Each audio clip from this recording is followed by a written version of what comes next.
Bom dia, boa tarde, boa noite. Eu sou o professor Gabriel Azevedo, aqui da Help Educação, e nós teremos hoje uma aula de PAIS 1 que é super importante para você que vai começar o programa de avaliação seriado.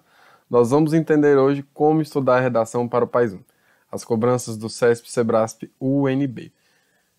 Logo de antemão, peço para você curtir este vídeo, se inscrever no nosso canal e acessar o nosso grupo por meio do link que está na descrição desse vídeo, para que você consiga acessar o nosso grupo do WhatsApp e você ter também ali todas as chances de não perder os nossos conteúdos, beleza? Que são postados aí diariamente.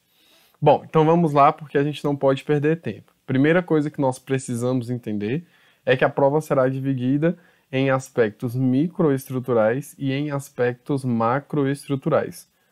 Beleza, professor. O que significa os aspectos microestruturais e o que significa o aspecto macroestrutural? Vamos dar uma entendida aqui. A prova dividida em aspecto microestrutural se concentra na penalização, na apenação de erros de grafia, por exemplo, improbidade, né? Você vai lá e escreve improbidade, né? Você não vai escrever Vassum C, nem o C e nem C, né? Você não vai escrever lá mortandela, né? Desvios típicos que nós acabamos utilizando aí na linguagem oral e que na linguagem oral tá tudo bem, né?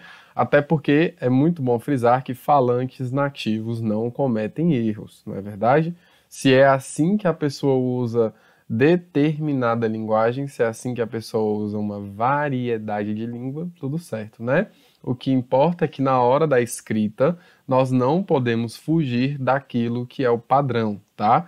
Professor, e como que eu sei que existe um padrão na grafia? Pelo vocabulário ortográfico da língua portuguesa, o famoso VOLPE, tá? Então, apenação de erros de grafia, morfossintaxe. Professor, o que é a morfossintaxe? Aqui a gente precisa dar uma pausa e refletir com muito cuidado. Porque a morfossintaxe, ela é a união de duas disciplinas dentro da nossa ciência linguística, né? Que é a morfologia e a sintaxe, tá?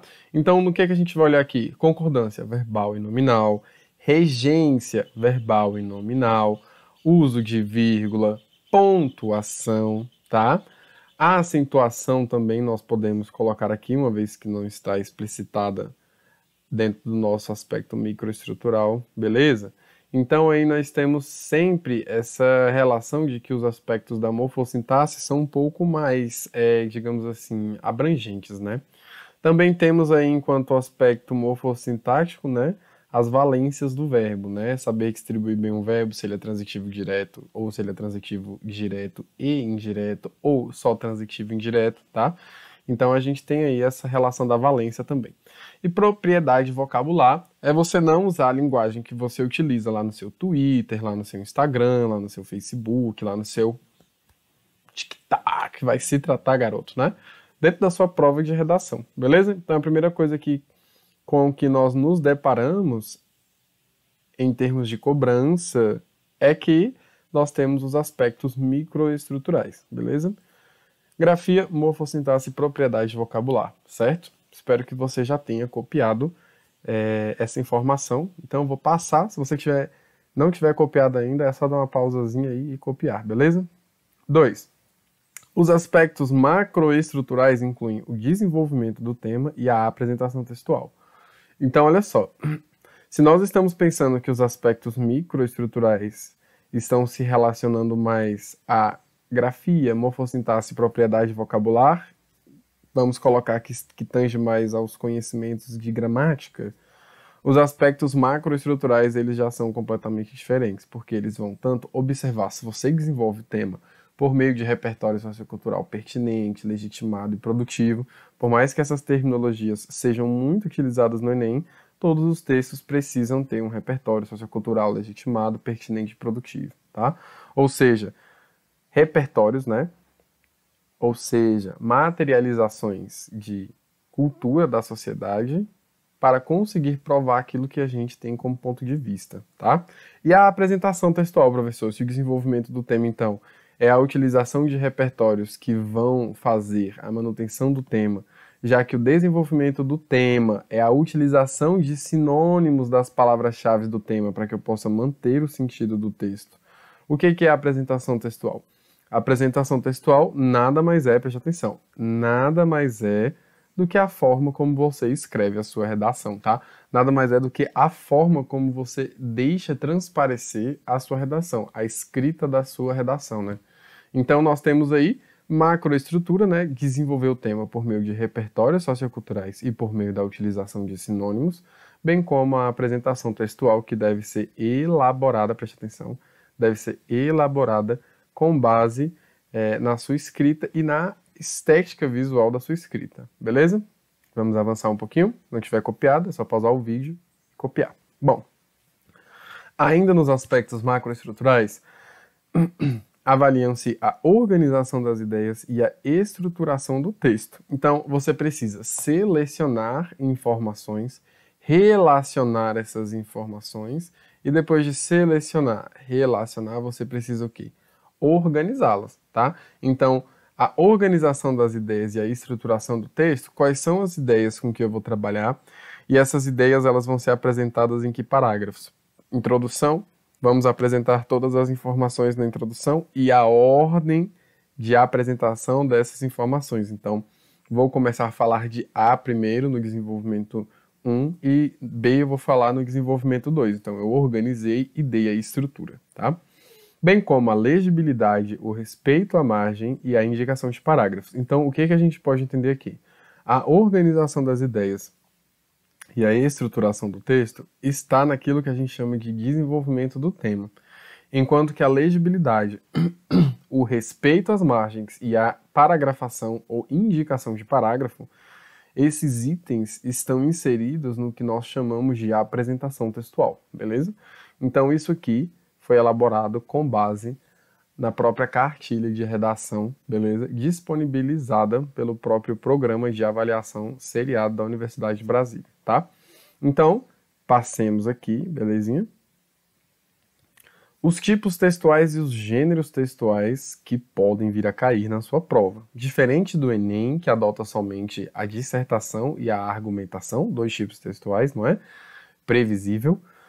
O PAS ele não tem uma certa previsibilidade, né? Vamos dizer assim, uma vez que no PAS pode cair qualquer gênero e qualquer tipo, né? Então nós temos que ficar atentos e atentas para que nós possamos aí identificar o que o comando do texto pede para que a gente não fuja nem do tipo e nem do gênero.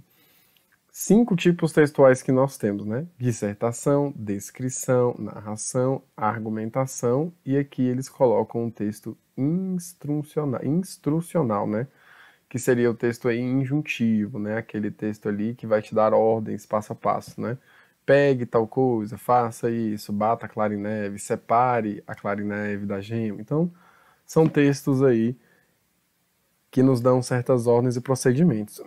Enquanto que a dissertação e a argumentação são os tipos de texto mais utilizados. Mas aqui no PAIS 1 é muito interessante a gente perceber que a narração ela tem muita vez também, tá? Então fiquem atentos aí, atentas nesses 3 tipos de texto: dissertação, argumentação e narração. Bom, gêneros textuais que podem cair: resumo, carta e propaganda, e aí eles colocam assim, né? E etc, né? Eu não gosto muito desse etc, né? Fica parecendo que tem mais coisas que eles não querem colocar aqui. Mas, como eles só colocaram aí esses 8, né? Essas 8 formas de conceber um texto, com suas estruturas, com suas características, com suas informações, tá? A gente foca aqui. Então, dissertação, descrição, narração, argumentação, injunção ou texto instrucional, você quem sabe, tá? Tem essa variedade aí. Gêneros textuais: resumo, carta e propaganda. Então nós temos aí 8 mais ou menos formas de conceber um texto que o PAS pode cobrar, tá? E você que está estudando aí para o PAIS 1, vai começar a estudar agora, vai fazer prova agora já em janeiro, se não me engano agora em fevereiro, é importante ter em mente, tá? Que qualquer um desses aí pode cair, com foco na dissertação, na argumentação e na narração para vocês que são aqui do PAIS 1. Belezinha? Vamos fazer um exercício rápido? Considerando os fragmentos de texto acima como motivadores, imagine que você irá construir uma cápsula do tempo que será aberta daqui a 50 anos e deva selecionar apenas 2 objetos para colocar nessa cápsula. É interessante, ó, vamos pegar aqui um recorte. Apenas 2 objetos para colocar nessa cápsula. Lembra lá na relação macroestrutural? A organização das ideias e a estruturação delas? Aqui você já tem que começar a organizar as ideias e estruturá-las, né? Se você tem 2 objetos, necessariamente você já pode começar a pensar que você precisa de 2 parágrafos de desenvolvimento. O primeiro para trabalhar com o primeiro objeto e o segundo para trabalhar com o segundo objeto. Aqui nós já entramos na questão da macroestrutura, tá? Um deles deverá ser um objeto pessoal que retrate quem você é. Então, organizar e estruturar no desenvolvimento um objeto que retrate quem eu sou. E o outro deverá retratar a época em que você vive. Então, você tem aqui já a relação das ideias, né? Desenvolvimento 1, objeto pessoal, desenvolvimento 2, objeto da época. De modo que as pessoas tenham noção de como é o mundo hoje. Em seguida, redija um texto dissertativo sobre a cápsula do tempo que você imaginou, apontando os 2 objetos selecionados para guardar nessa cápsula. Justifique em seu texto o porquê da escolha de cada um desses objetos. Então você veja que ao mesmo tempo que a gente tem uma dissertação, nós também temos uma argumentação. Por quê? Porque quando a gente fala justifique, comprove, argumente, beleza? Sustente um posicionamento. Então aqui, às vezes, o PAS, ele é assim. Ele não vai falar, faça uma dissertação argumentativa, não. Faça uma dissertação e justifique, e comprove, e argumente, e sustente um posicionamento. Defenda um ponto de vista, tá? Ele não vai ser assim tão direto, tá? Então você tem que observar essas questões, tá? Justifique em seu texto o porquê da escolha de cada um desses objetos e utilize a modalidade padrão da língua portuguesa, beleza? Vamos lá, esse aqui foi um tema que já caiu no PAS 1, que é um tema que eu considero fantástico. Então, perguntinha básica, tá? No desenvolvimento 1, o que você utilizaria como seu objeto pessoal, né? Um perfume, um computador, um celular ou um filme? Professor, tem como um filme ser pessoal? Se você assim se identifica com ele, com certeza, né? Tem gente que leva isso aí pro lado pessoal, né? Aquele filme é minha cara. Eu não sei se eu utilizaria um perfume, um computador, um celular. Porque se fosse o celular, Deus me livre, deixar um celular e um computador, né? Eu acho que vou preferir mesmo deixar um perfume, porque o perfume não traz tantas informações minhas, né? Já avisou pegar meu celular? Então vou marcar aqui, um perfume, né? Que é o que eu realmente quero. Então, o perfume aqui, beleza? Era o que eu traria para a minha cápsula. Então, no meu primeiro parágrafo de desenvolvimento, observe. Eu preciso trabalhar com esse objeto, que é o meu perfume, tá? Bom, quiz 2. Desenvolvimento agora 2. O que você utilizaria como objeto para representar o seu tempo, né, a sua sociedade?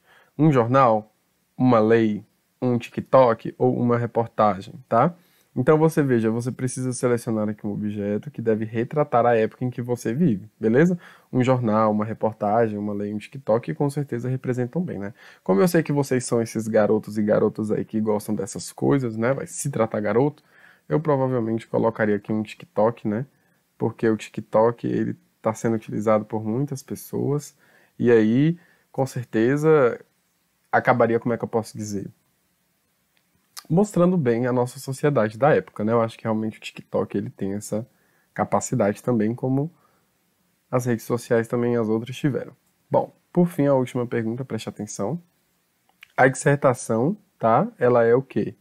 Um tipo textual ou um gênero textual, né? Vocês vão precisar estudar as dissertações, argumentações, injunções, narrações, descrições, aí do outro lado, as cartas, os resumos, as propagandas, né?